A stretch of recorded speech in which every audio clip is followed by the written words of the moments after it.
안녕하세요. 금요사건 파일 디바제시카입니다. 2023년 7월 12일 오후 1시 20분 대전 112 신고센터에 한 통의 전화가 걸려왔습니다. 저 고등학교 3학년인데요. 생일 안 지나서 만 17살이에요. 만약에 학생이 살인을 저지르면 어떻게 돼요? 자백하면 그래도 감형받아서 징역 5년 받는 거 맞죠?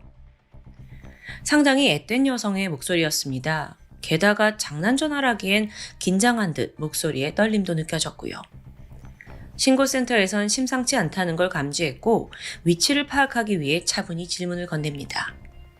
신고자님, 저희가 현장 상황을 직접 확인해야 알 수 있거든요. 혹시 어디에 계신가요? 순간 수화기 넘어 헉! 겁먹은 듯한 외침이 들렸습니다. 그리고는 장난 전화다. 제발 오지 말라. 라는 말과 함께 전화가 끊겨졌죠. 경찰은 즉각 핸드폰 GPS를 통해 발신지를 확인했고요. 경찰이 출동 준비를 하려던 그때 머지않아 한 여학생이 아버지 손에 이끌려 자백을 하겠다는 내용이 접수됩니다. 그게 바로 전화를 걸었던 박양이었어요. 이들이 경찰을 이끌고 간 곳은 월평동의 한 아파트였습니다. 그곳에 들어간 박양은 손가락으로 한 곳을 가리켜요. 책상과 침대 사이 이불이 덮여 있었는데 그걸 걷어내니 여학생 한 명이 쓰러져 있었죠. 경찰은 서둘러 심폐소생술을 하면서 119에 지원을 요청합니다. 약 7분 뒤에 구급대원이 도착을 했지만 여학생은 이미 심정지를 넘어 사후 강직이 진행 중이었습니다.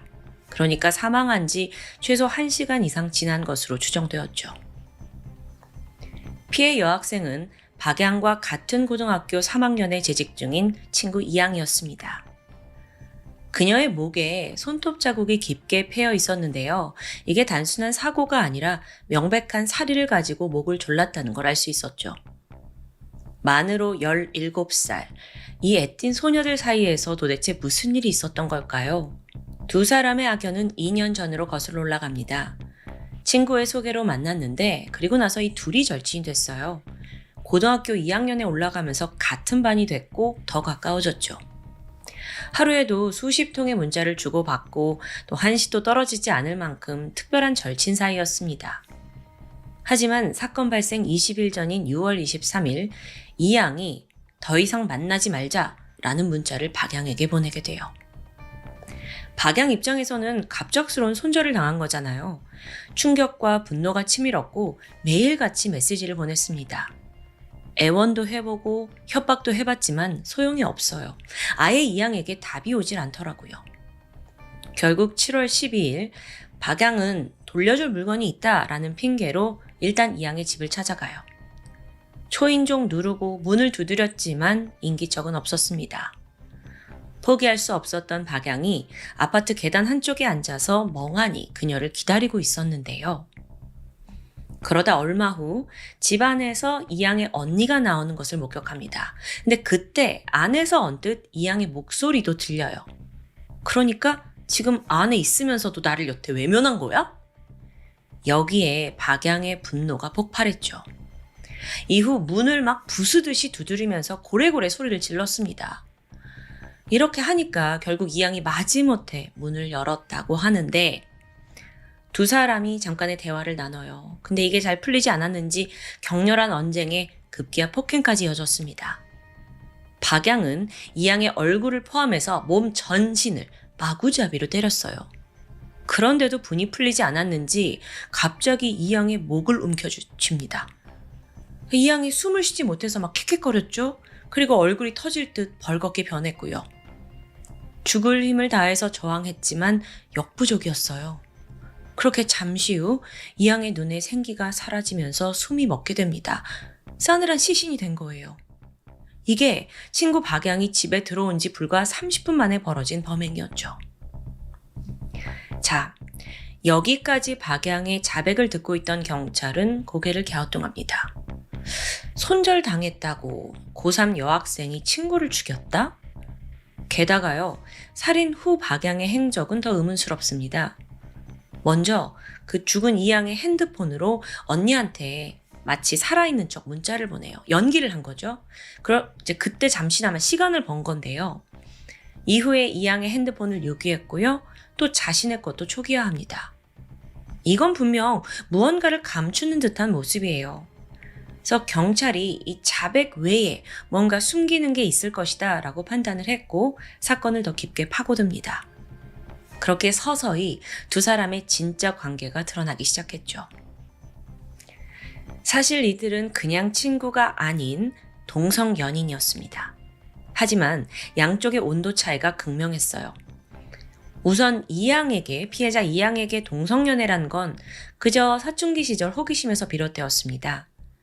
반면 박양은 맹목적일 정도로 애정을 갈구해요.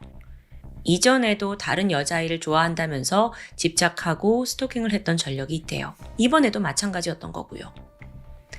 자신의 연인이다, 이양이 이렇게 생각하면서 이양의 곁에 그 누구도 다가오는 걸 허락하지 않습니다.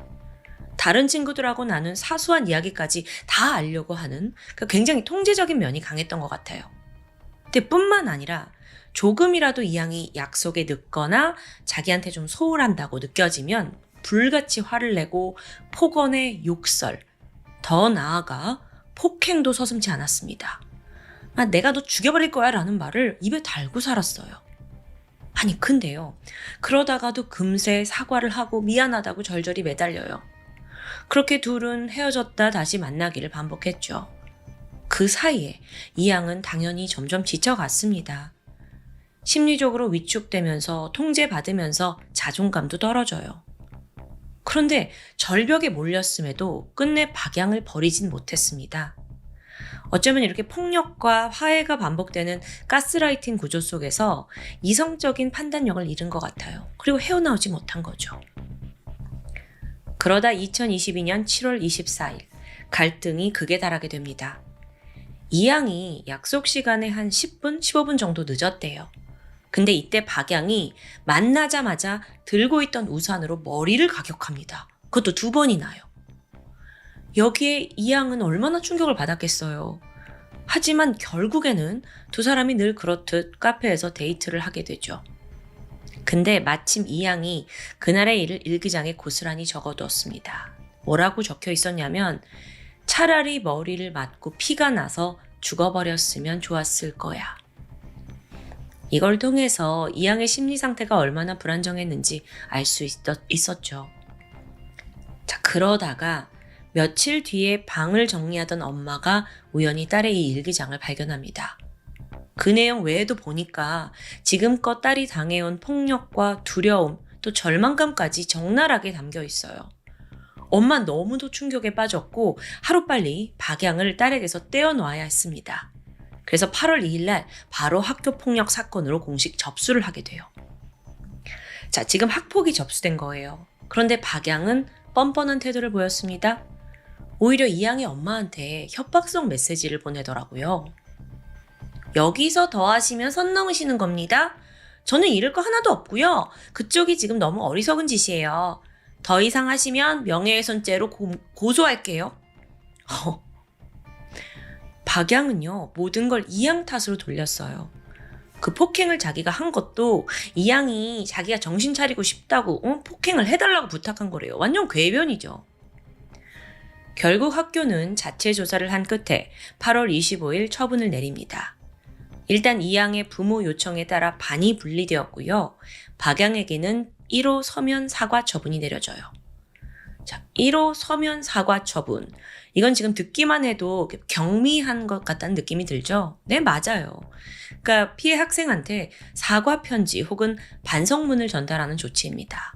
실제로도 이걸로 과연 재발 방지를 할 수 있느냐, 효과가 미미하다라는 비판이 많습니다. 근데 학교에서는 반도 분리시켰고 우리가 해줄 책임은 다 했다라는 입장이었어요. 그렇게 둘은 다른 반으로 분리가 됐죠? 근데 이동 수업을 할 때나 또 평소에 왔다 갔다 할 때 여전히 복도에서 마주칩니다. 그때마다 피해자 이양은 두려움과 공포를 느꼈어요. 그래서 학교에 가기 싫다고 거부를 했고 가족들도 애를 달래고 또 같이 여행도 가면서 안정감을 주려고 노력합니다. 그러던 2023년 3월 10일 박양에게서 다시 연락이 왔습니다. 대뜸, 야, 너 학폭위원회에 나 왜 신고했어? 근데 이걸 들은 이양이 당황하잖아요. 그래서 내가 그런 게 아니라 사실 엄마가 일기장을 보고 신고했다. 나는 관여되지 않았다. 라고 말하게 돼요. 이걸 들은 박양이 순간 안도합니다. 뭐야? 그럼 네가 나 싫어서 그런 게 아니잖아. 그러면서 박양이 또다시 우리 다시 만나보자 애원을 했고 결국 둘이 다시 만나기로 해요. 그게 파국의 시작이었죠. 이후의 상황은 전보다 더 심각해졌습니다. 박양이 집착의 수위가요. 완전 도를 넘고요. 연락이 조금만 늦게 오면 죽여버려. 네가 자꾸 나를 세게 만든다. 이 멍청한 애야. 도움도 안 되는 병신. 폭언을 쏟아내는 거예요. 이걸 들은 이양은 점점 더 위축되더니 그저 그냥 내가 너 화나게 해서 미안해. 연락 못해서 미안해. 기분 상하게 해서 미안해. 심지어 내가 병신이라 미안해. 이런 말까지 나옵니다. 맹목적인 자책, 또 사과 속에서 아이는 점점 자신을 잃어가요. 사실 친한 친구들조차 쟤네 둘이 좀 불안한데 관계를 걱정했어요. 그리고 박양 제가 언젠가 널 해칠 것 같다 라면서 이양한테 가까이 가지 말라고 만류를 했고요. 하지만 결국 이양은 그 굴레에서 벗어나지 못했습니다. 추가적으로 박양과의 메신저에는 이양이 앞으로 지켜야 할 규칙이 마치 계약서처럼 적혀 있었습니다. 그 내용을 좀 살펴보면 대답 빨리 잘하기, 연락 빨리 보기, 감정대로 굴지 않기, 전화 잘 받기, 아침에 일어나서 또 자기 전에 꼭 연락하기. 그런데 박양에게 이양은 감정 쓰레기통이었어요. 게다가 조금만 반항해도 어김없이 주먹이 날아왔고요. 아니 고3 동성 연인 간에 무슨 폭행이야. 전 이것조차 이해가 안 돼요. 심지어 돈을 뜯어냈고 값비싼 선물을 요구합니다. 그래서 이양이 이 협박을 견디다 못해 가족 몰래 돈 벌려고 알바까지 했대요. 너무 버티기 힘들었겠죠. 그래서 2023년 6월 23일에 이양이 마침내 우리 다시는 보지 말자, 만나지 말자 라는 문자를 보냈고 단호하게 연락을 끊어낸 거예요. 자, 여기까지는 이해가 되실 거예요. 그런데 여기서부터 박양은 완전히 광기 어린 집착을 시작합니다. 죽여버리겠다 협박도 막 했는데 어라? 이양에게서 답장이 없습니다. 전화도 받질 않고요. 예전과 좀 다른 모습인 거예요. 7월 6일 날에는 수백 통의 전화를 건 끝에 간신히 전화가 연결돼요. 근데 여기서 박양이 몸을 낮추더니 애원하고 다시 만나자고 설득합니다.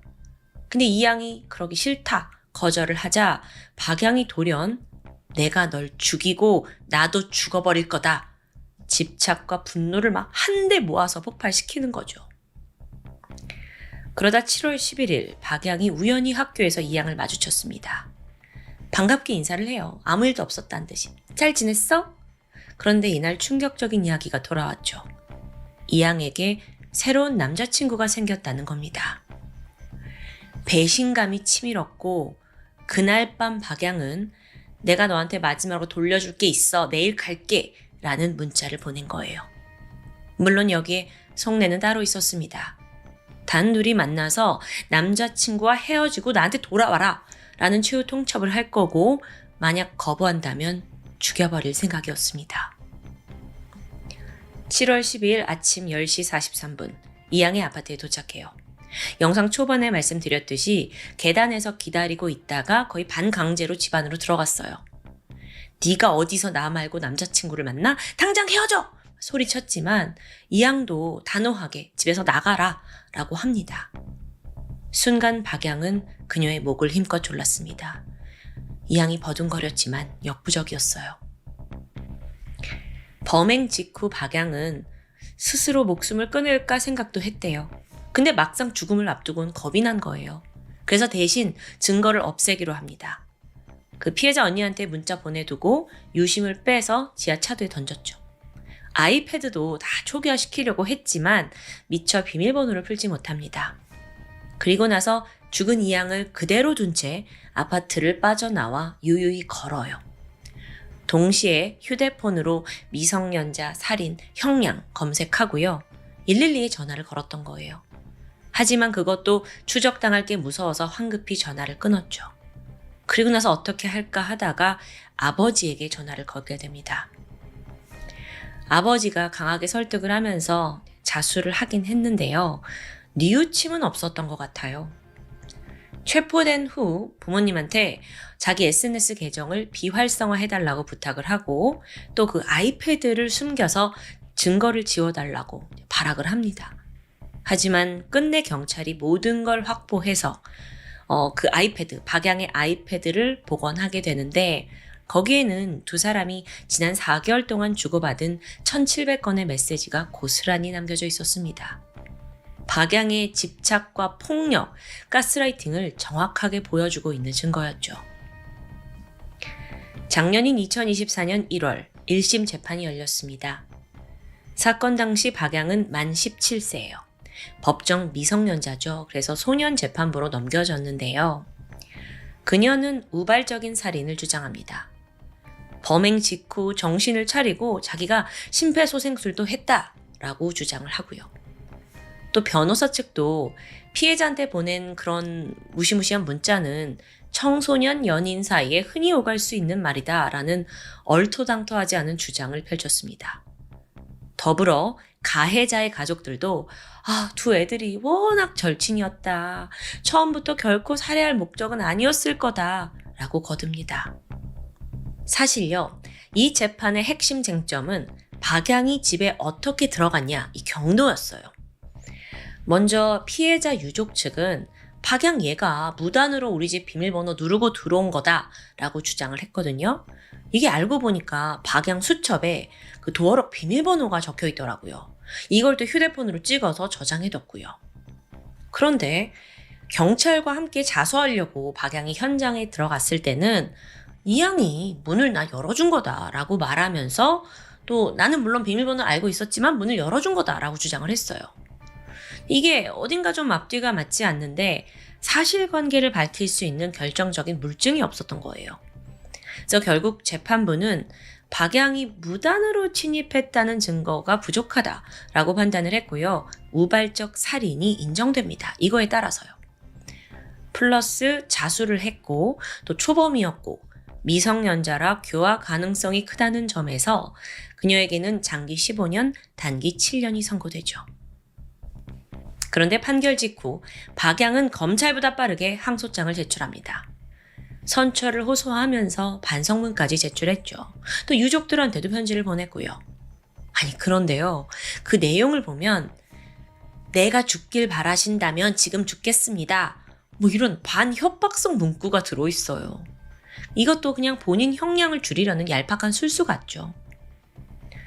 2024년 6월에 항소심이 열렸는데 박양은 여전히 우발적인 범행이라면서 반성하는 태도를 보이진 않았던 것 같아요. 오히려 반성하는 태도를 토대로 그저 감형만 기대하는 거죠. 여기서 2심 재판부가 어떤 판결을 내렸냐? 이게 원심과 달랐습니다. 자, 범행 전에 수차례 피해자한테 죽이겠다고 협박을 했어요. 이거 중요하잖아요. 그래서 이건 살인의 고의성이 명백하다라고 판단을 했고요. 그러면 우발성 살인이 성립되지 않아요. 원심을 파기하고 박양에게 징역 15년을 선고했죠. 자, 징역 15년. 이게 유족에겐 만족스러운 결과일지 모르겠습니다. 그녀가 이제 17살이었으니까 만기 출소를 하게 된다면 30대 나이에 다시 사회로 돌아오겠죠. 참고로 1심 재판 당시 가해자 박양의 가족들이 유족에게 7천만 원을 전달했습니다. 하지만 유족은 이걸 수령을 거부했어요. 돈으로 자식을 잃은 부모의 마음을 달랠 수 없는 거죠. 가족들은 딸을 죽인 범인 박양을 미워하는 동시에 또 자책했습니다. 학교 폭력이 벌어지고 있다는 걸 알았을 때 더 단호히 대응했다면 딸을 지킬 수 있을 거라며 후회하는 거예요. 피해자 이양은 박양을 만나기 전 누구보다 밝고 쾌활한 아이였습니다. 박양을 만나고 난 후 일상이 무너졌고 자존감이 떨어졌지만 그래도 사망 며칠 전 엄마에게 이제 걱정하지 말라. 나는 괜찮아질 거다라며 웃어 보였다고 해요. 하지만 끝내 어둠의 소나기에서 벗어나지 못했습니다. 전 여기서 박양의 범행은 당연하지만 학교가, 사회가 그녀를 지켜주지 못했다는 점이 너무 안타깝게 느껴집니다. 지금까지 금요사건 파일 디바제시카였습니다. 안녕하세요. 금요사건 파일 디바제시카입니다. 2005년 8월 18일 밤 11시 대전 중구 문화동의 한 가정집에서 갑자기 펑 하는 굉음이 들려왔습니다. 순식간에 집은 불길과 연기에 휩싸였죠. 당시 이 집에는 5명의 일가족이 새들어 살고 있었는데요. 30대 부부와 또 각각 10살, 8살, 4살 된 아들 셋까지. 화재가 다 진압된 후 안타깝게도 이 현장에서는 총 4구의 시신이 발견됩니다. 아내와 3명의 아이들이었죠. 유일하게 살아남은 건 가장이자 남편인 35살의 장기수. 그는 이날 귀가가 늦어서 화를 면할 수 있었습니다. 이웃들 목격담에 의하면 장 씨는 퇴근을 하다가 불이 난 것을 발견한 듯해요. 그러면서 집안에 우리 아내와 아이들이 있어요! 막 울부짖고 불길 속으로 뛰어들어가려 했죠. 하지만 끝내 실패하고 말았습니다. 후에 이제 경찰들이 불에 탄 가족들의 시신들을 이렇게 수거하는데 그 앞에서 나만 살아서 뭐합니까? 라고 크게 통곡했고요. 장 씨는 넉넉지 않은 형편에 이 세 아들을 키우느라 밤낮 없이 배달 일을 했습니다. 아내 또한 보험회사에 다니면서 알뜰살뜰 살림을 꾸렸고요. 그렇게 열심히 일한 덕에 차곡차곡 돈을 모아서 드디어 작은 연립주택 하나를 마련해요. 이 사건이 일어난 곳이 자기 집은 아니었고요. 재건축이 늦어져서 이사 전까지 여기에 임시로 새들어 살던 중이었죠. 우선 경찰은 화재의 원인을 추정합니다. 불이 난 곳이 지어진 지 25년이 넘은 꽤 오래된 고옥이었어요. 그러다 보니 곳곳에 수리가 필요한 부분이 있었죠. 그중 하나가 누전 차단기였습니다. 남편 장 씨에 따르면 얼마 전에도 이게 작동하지 않았다고 해요. 일단 경찰은 이게 누전으로 인한 화재구나 라고 가능성을 두게 되죠.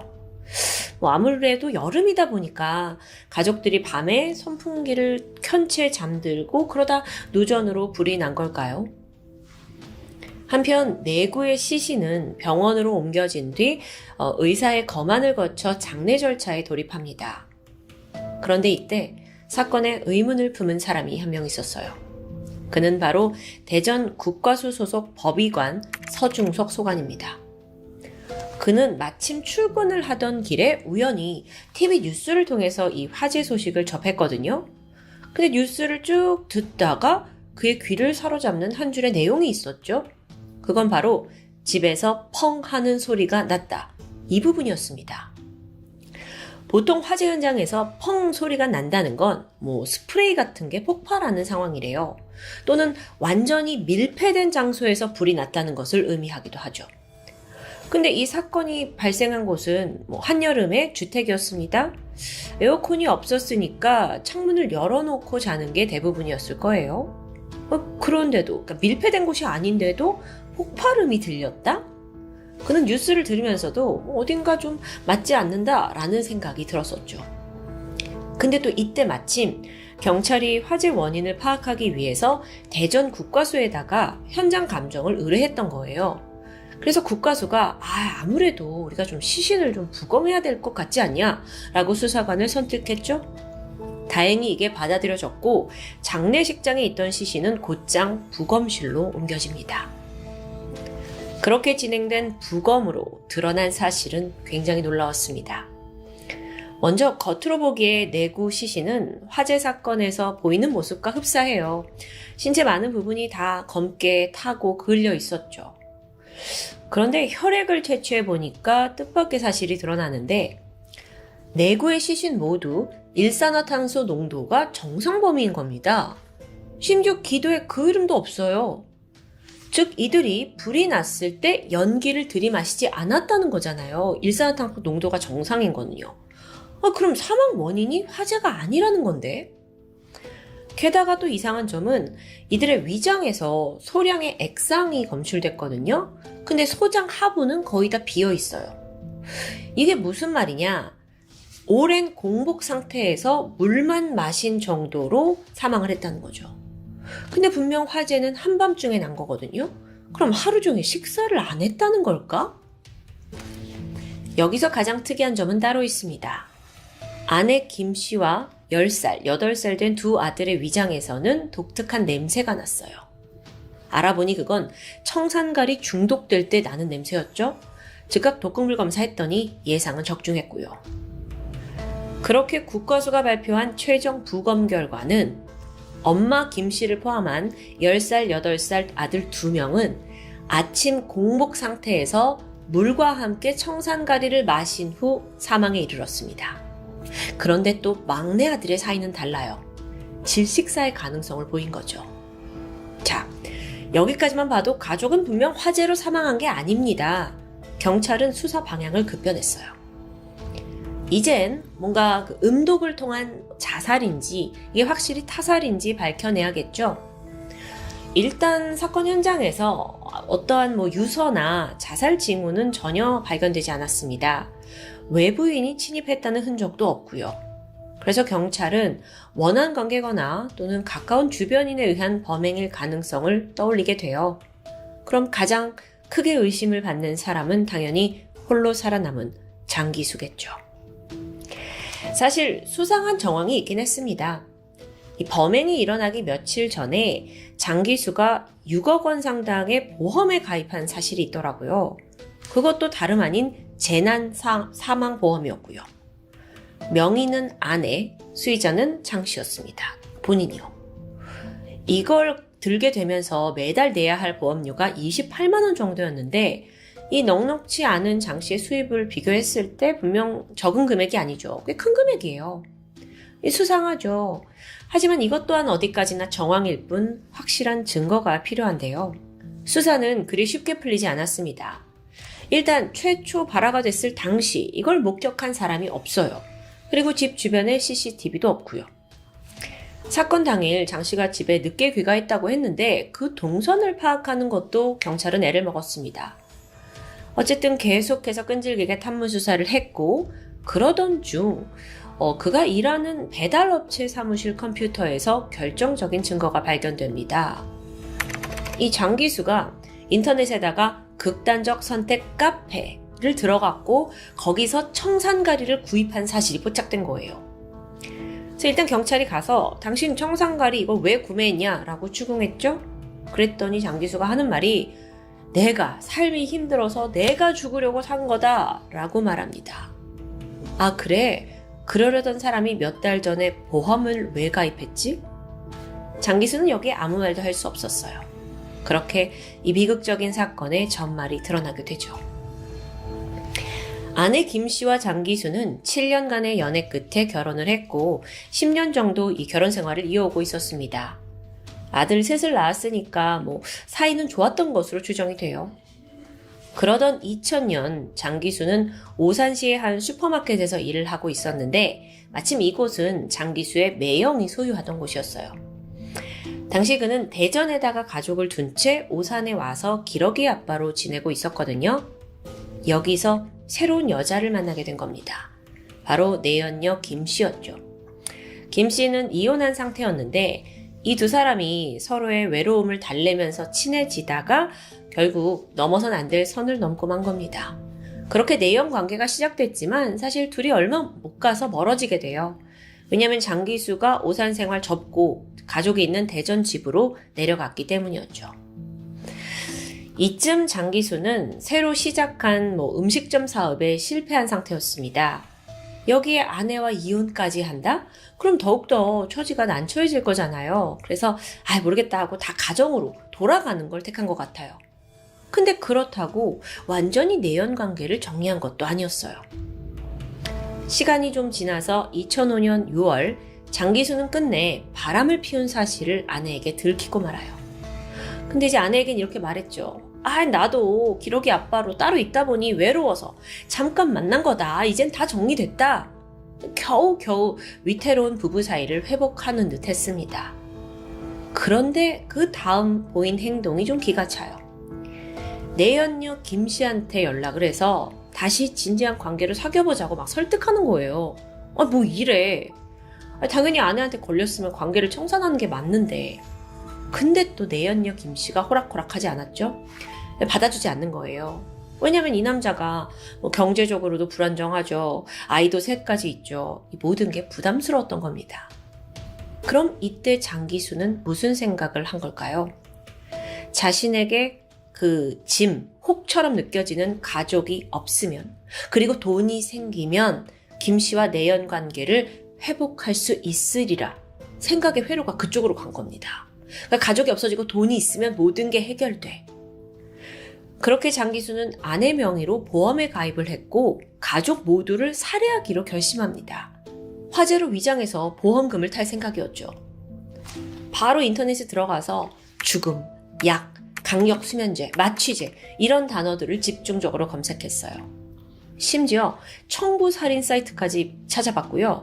마침내 막 인터넷 카페 들어가서 청산가리를 구입하는 데 성공합니다. 그는 청산가리를 작은 필름통에 넣어가지고 차 안에, 승용차 안에 보관했다고 해요.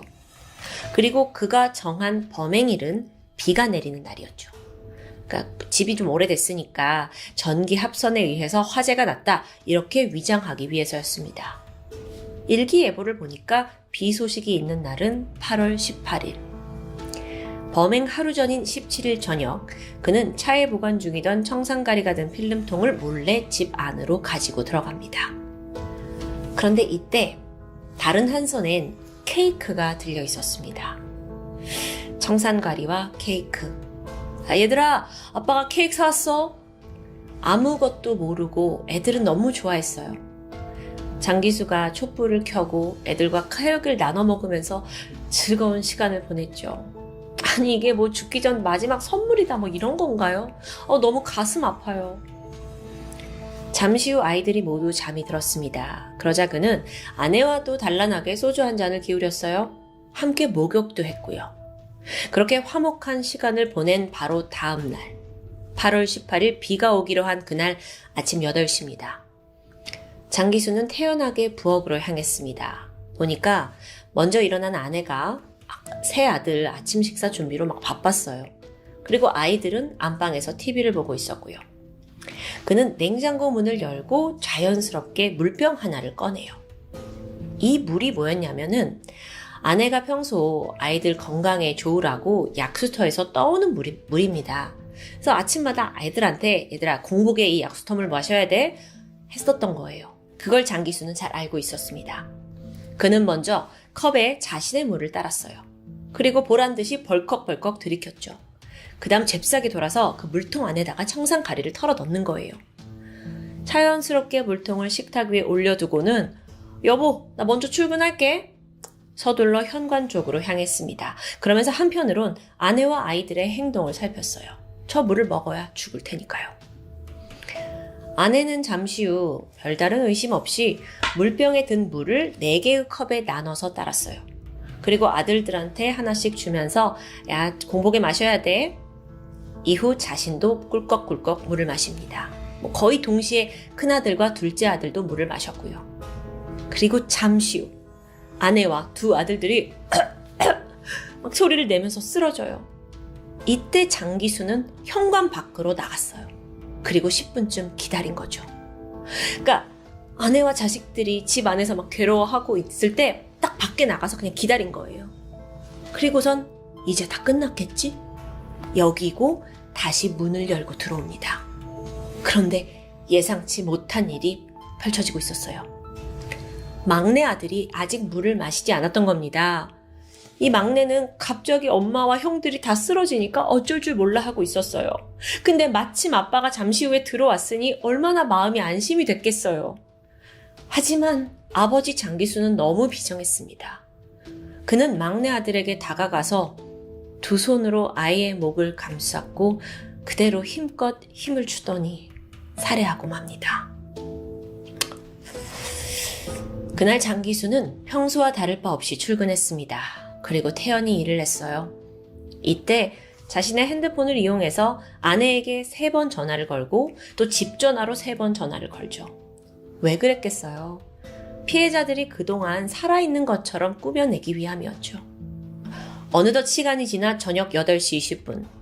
장기수는 퇴근을 해서 돌아왔는데 와서 보니 아내와 아이들이 다 사망해 있었죠.